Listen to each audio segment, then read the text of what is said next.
இன்னைக்கு தேதிக்கு தனி குடும்பம் கூட்டு குடும்பம் இப்படிங்கிற கருத்து பரிமாற்றம் கலாச்சார மாற்றங்கள் பற்றி நிறைய விவாதங்கள் நடந்து வந்தாலும் கூட்டு அப்படிங்கிற அந்த வார்த்தைக்கு மிகச்சிறந்த எடுத்துக்காட்டாக வாழ்ந்தவர்கள் தமிழர்கள்.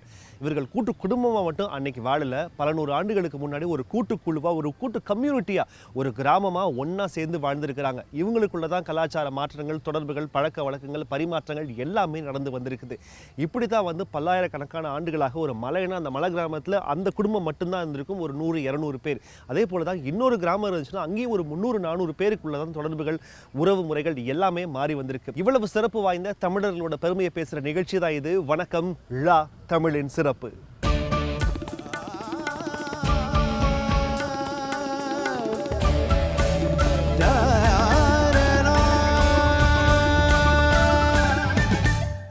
தமிழர்களோட கலைத்திறமை பற்றி பேசுகிறதுக்கு நிறைய இருக்குது, நிறைய விஷயங்கள் நம்ம சுற்றி இருக்குது. நம்மளுடைய கட்டிடக்கலை, சிற்பக்கலை, சமையல் கலை, இதை பற்றியெல்லாம் பேசுகிறதுக்கு நிறைய விஷயங்கள், நிறைய சான்றுகள் நம்ம ழா நிகழ்ச்சியிலே பார்த்துருக்கோம். அந்த வகையில் தமிழர்களோட இன்னொரு சிறப்பாகவும் அடையாளமாகவும் இருக்கிறது நம்மளுடைய நாட்டுப்புற கலைகள். நாட்டுப்புற கலை அப்படிங்கிறது கோவில் திருவிழாக்களை தாண்டி பின்னாடி ஒரு மிகப்பெரிய காரண காரியங்கள் இருக்குது. அந்த காரண காரியம் என்ன அப்படிங்கிறது ழா நிகழ்ச்சியில் இன்னும் சில வாரங்களில் தொடர போகிறோம். அந்த வகையில் இன்னைக்கு ழா நிகழ்ச்சியில் நாட்டுப்புற கலைகளோட ஆரம்பமாக நாம் பார்க்க போகிறது கரகாட்டம். நம் மண்ணோடும் மக்களோடும் இரண்டரை காலமாக கலந்து விட்டது நம் கலையும் இசையும்.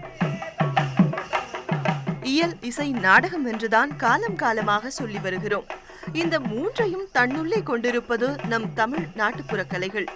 தமிழரின் நாட்டுப்புற கலைகள் காலம் தாண்டி நம் முன்னோரின் கலாச்சாரம் சொல்லி வருகிறது. கிராமத்து கதைகள், புராண கதைகள், நாட்டார் பாடல்கள், கடவுள் வழிபாடு முறைகள், கிராமத்து பழக்க வழக்கங்கள் என்று எல்லாமே நாட்டுப்புற பாடல் வழியாகவும் இசை வழியாகவும் தான் நமக்கு சொல்லப்பட்டு வந்திருக்கிறது. பொதுவாக தமிழர்கள் எந்த கருத்தையும் ஆடல் பாடலோடு சொன்னால் உடனே அள்ளி கொண்டு விடுவார்கள்.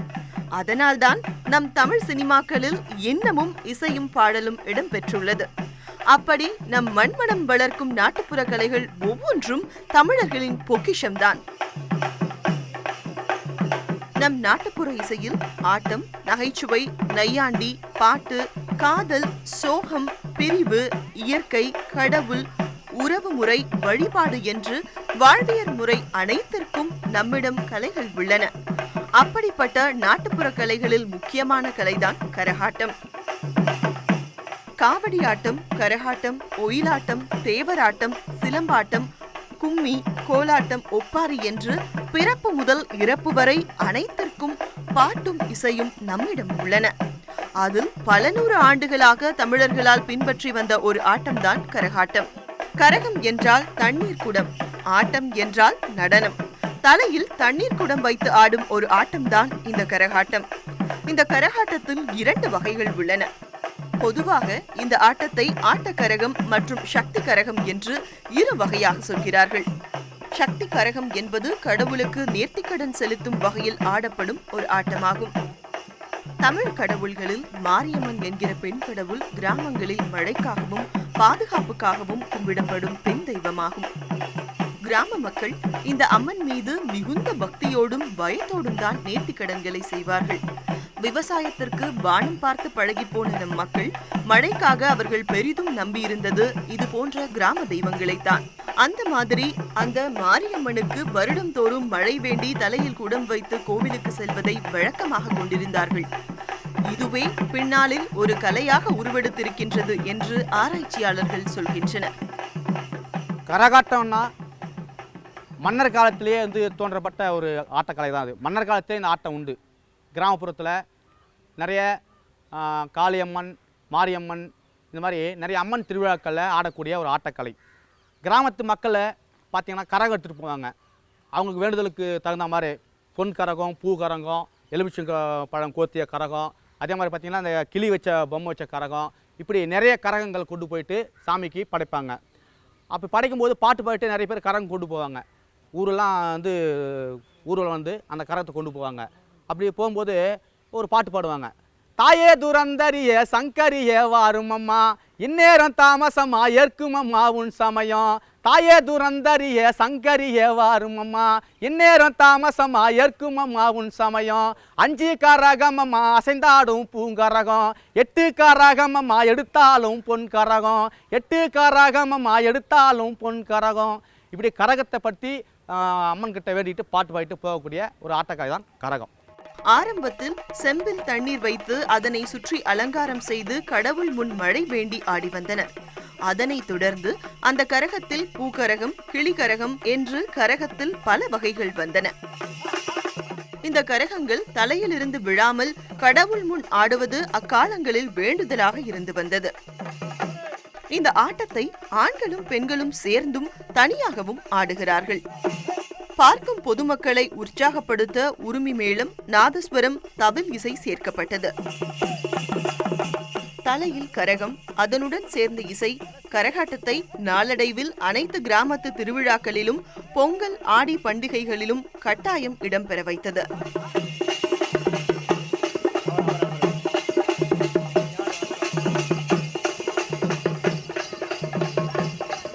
இந்த கரகாட்டத்தில் மொத்தம் எத்தனை வகை இருக்குது?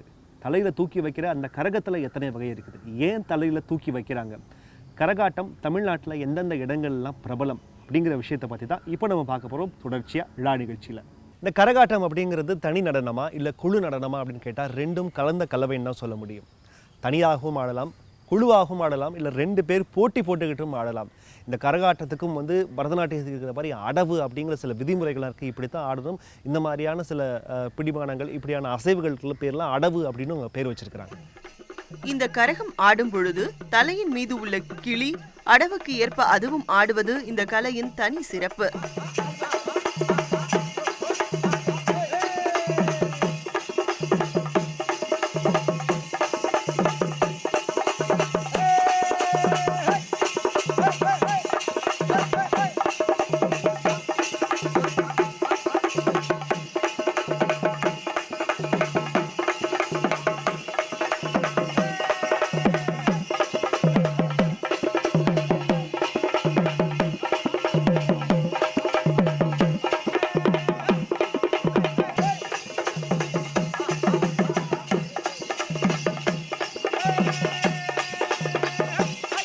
மற்ற கலைகளை போன்று கரகாட்டத்திலும் பல்வேறு அடவுகள் இருப்பதாக தேர்ந்த கலைஞர்கள் சொல்கின்றனர். மேளத்திற்கு ஏற்ப கண் அசைவு, கை அசைவு மற்றும் தலையசைவு எல்லாமே பல்வேறு அடவுகள் என்றும் அவர்கள் சொல்கிறார்கள். பெரும்பாலும் கரகம் பார்த்தீங்கன்னா மழை வேண்டி கிராமம் செழுமையாக இருக்கிறதுக்காக தான் கரகம் கொண்டு போவாங்க, கரகாட்டம் ஆடுவாங்க. இப்போது பார்த்தீங்கன்னா தென் மாவட்டங்களில் பார்த்தீங்கன்னா மழை வேண்டி முளைப்பாரி வைப்பாங்க. இப்போ இந்த பக்கம் வட மாவட்டத்தில் பார்த்தீங்கன்னா கரகத்துக்கு பூ சுற்றி தீயில மிதிக்கிறது, கரகம் போய் தீ மிதிக்கும், கரகம் கொண்டு போய் தீ மிதிப்பாங்க. இப்படி இதெல்லாம் செய்கிறது மழைக்கு வேண்டி தான். கரகாட்டத்தில் இருக்கும் அசைவுகள் சாகசங்களும் மிகுந்த தேர்ச்சி பெற்றவர்கள் மட்டுமே செய்யக்கூடிய ஒன்றாகும்.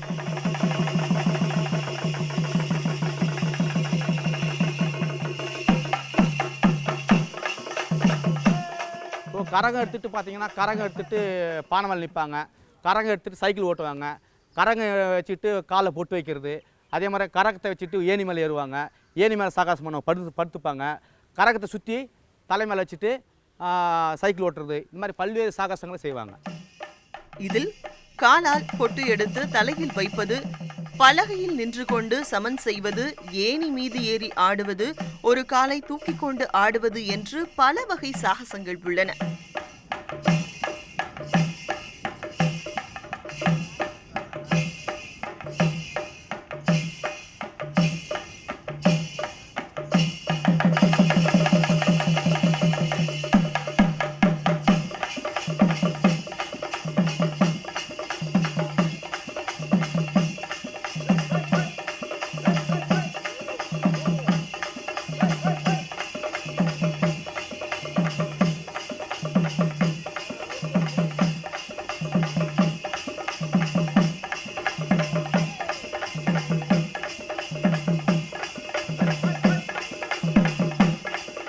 தலையில் கரகத்தையும் வைத்துக்கொண்டு இது போன்ற சாகசங்கள் செய்வது என்பது எளிதில் இயலாத காரியமாகும்.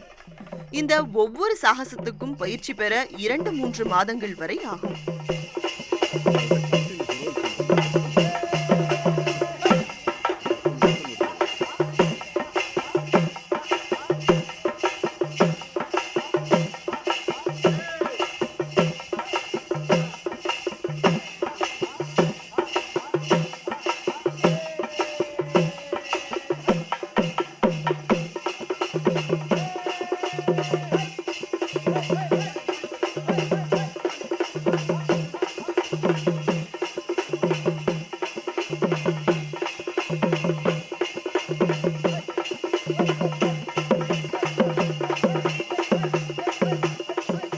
எனக்கு இப்போ அது வந்து கஷ்டமானு தெரியல.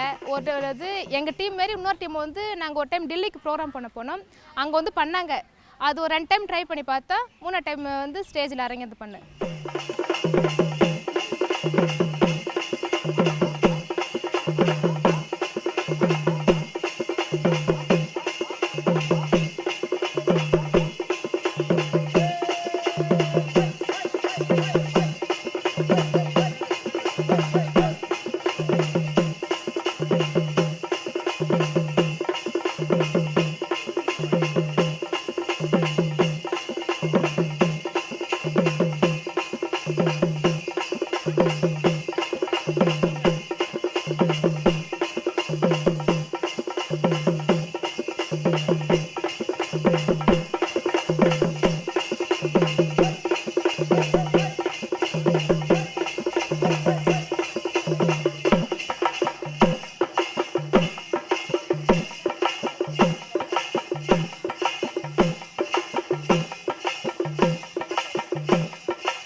நம்ம தமிழ் சினிமாவை பார்த்துட்டு கரகாட்டம் அப்படின்னா இப்படி தான் ஆடுவாங்களோ, இந்த மாதிரியான நடனங்கள் மட்டும்தான் அதில் இருக்குமோ அப்படிங்கிற கருத்து நம்ம மனசில் ரொம்ப ஆழமாக பதிஞ்சு போச்சு. ஆனால் கரகாட்டத்தில் இருக்கிற சில அசைவுகள் ரஷ்யாவிலிருந்து வந்த பாலே நடனத்தோட மிகச்சிறந்ததாக இருந்திருக்கு அப்படின்னு சில ஆராய்ச்சிகள் நமக்கு சொல்லுது.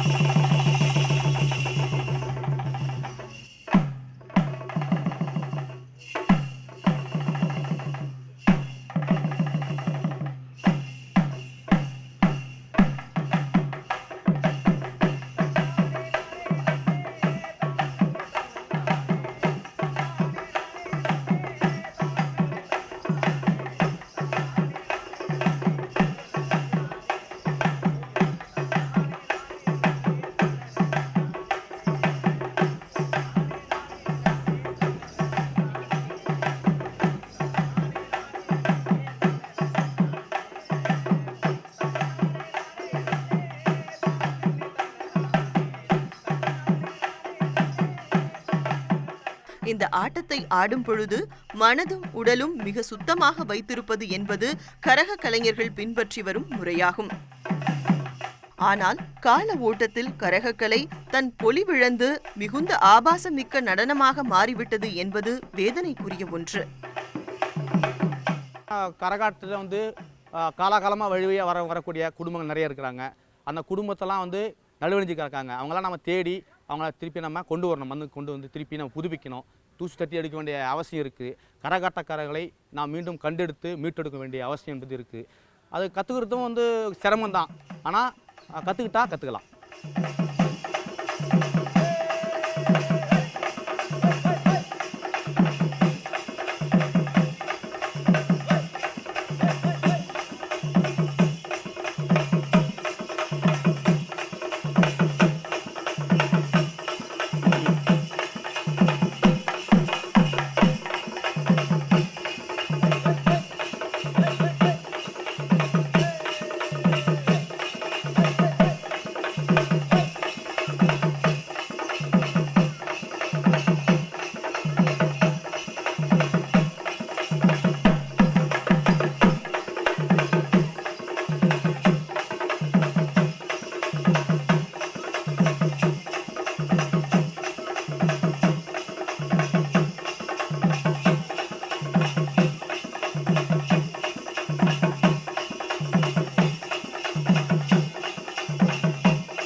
கலைஞர்களின் வருகைக்கு பின்னர் இவர்களுக்கென்று இருந்த மரியாதை போய்விட்டது.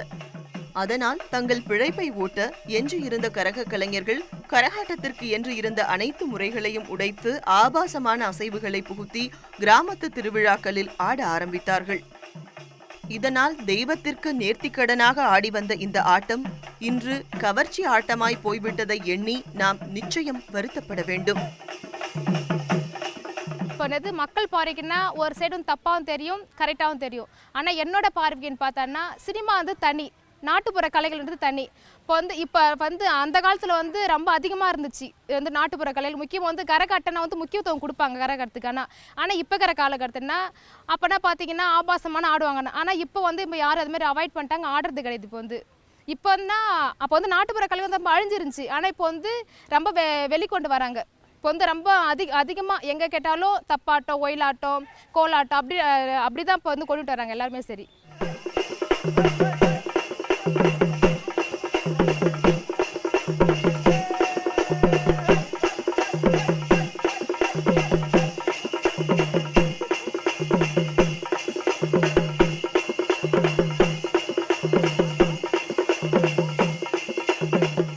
தமிழகத்தில் தஞ்சை, புதுக்கோட்டை, மதுரை, நெல்லை, சேலம் போன்ற பகுதிகளில்தான் பெருமளவில் கரகாட்ட கலைஞர்கள் இருக்கிறார்கள். இல்லை, அவங்க ஊருக்கு தகுந்த மாதிரி தான். அவங்க ஊரில் அவங்க கரகம் அவங்களுக்கு ரொம்ப ஒஸ்தி. இப்போ எங்கள் ஊரில் பார்த்தீங்கன்னா எங்கள் ஊரில் பூங்கரம் தான் அவங்களுக்கு ஒரு ஒஸ்தி. அந்த மாதிரி ஒவ்வொருத்தருக்கும் எல்லாருக்கும் கரகம் தான். ஆனால் சில பேர் சில விதமாக பண்ணுவாங்க. குறிப்பாக தஞ்சை கரகாட்டத்துக்கு உலகம் முழுக்க தனி சிறப்பு உண்டு. ஒவ்வொரு ஊர்க்கலைஞர்களும் தங்களுக்கு ஏற்ப சில அடவுகளை மாற்றி ஆடுவார்கள். இன்று தமிழர்கள் அதிகம் வசிக்கும் சிங்கப்பூர், மலேசியா போன்ற நாடுகளிலும் இன்றும் கரகாட்டம் பரவி உள்ளது. நம் மண்ணின் கலை, நம் மண்ணின் இசை, நம் மண்ணின் ஆட்டம், நம் மண்ணின் நம்பிக்கைதான் இன்று நாம் பெரிதும் போற்றும் நாட்டுப்புற கலைகளாக இருந்து வருகிறது. வாழ்க்கையை தேடி ஓடிக்கொண்டிருக்கும் அவசரத்தில் நாம் இது போன்ற நம் பொக்கிஷங்களை தவற விட்டு விடுகிறோம். நாம் இதை சரிவர கவனிக்க தவறியதால் தான் இன்று கரகாட்டம் தன் நிலை இழந்து தவிக்கிறது. நம் அடுத்த தலைமுறைக்கும் இதே தவறை நாம் கற்றுக் கொடுக்க கூடாது. மாறாக இந்த கலையின் பெருமையை, இந்த இசையின் சிறப்பை சொல்லிக் கொடுக்க வேண்டும்.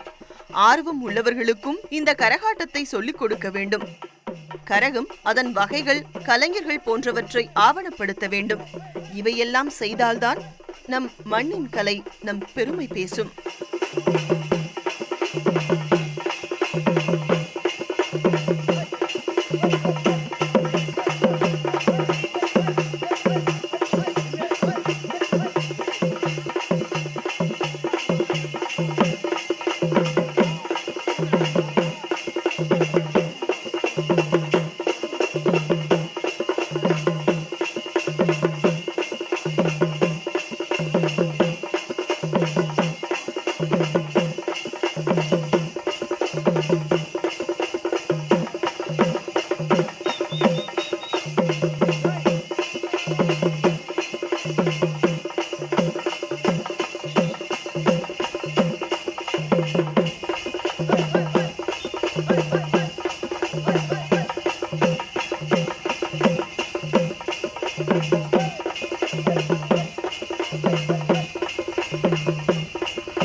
நம்மளுடைய கலை, கலாச்சாரம், பண்பாடு, நாகரிகம் இது எல்லாமே கிராமத்திலிருந்து தான் நமக்கு வந்துச்சு.